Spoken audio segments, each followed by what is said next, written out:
بسم الله الرحمن الرحیم. به ملت عظیم و شأن ایران سلام عرض میکنم. مطلب اولی که مایلم عرض بکنم تمجید از رفتار ملت عزیزمون در این قضیه است که اخیراً دشمنان برای کشور پیش برد. ملت ایران نشان داد که هم متین، هم شجاع، هم وقت شناس این حرکت عظیمی که مردم در روز جشن قدیر نشان دادن به دنیا. حرکت عظیمی بود. اجتماعات مردم، راهپیمایی‌های مردم در همین چند روز، در نماز جمعه ها حضورشون، بعد از نماز راهپیماییشون، همه اینها نشان دهنده رشد ملت ایران و قوام عقلانیت و معنویت همراه با شجاعت و وقت شناسی در ملت عزیزمون هست.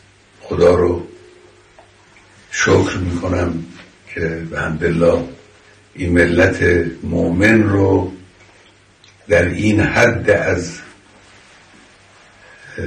توانایی ها و امکانات معنوی و مادی قرار داده.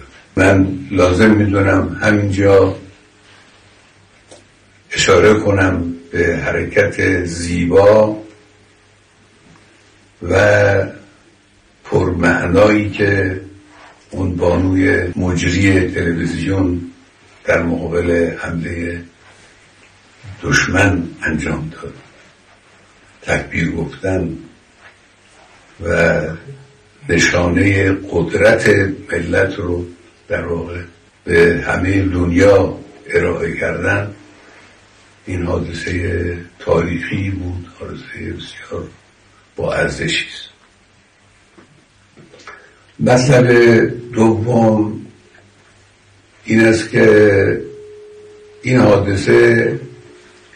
حادثه تهاجم ابلهانه و خباثت آلود رژیم صهیونیستی به کشورمون در حالی رخ داد که مسئولین دولتی با طرف آمریکایی به طور غیر مستقیم و با واسطه مشغول مذاکره بودن.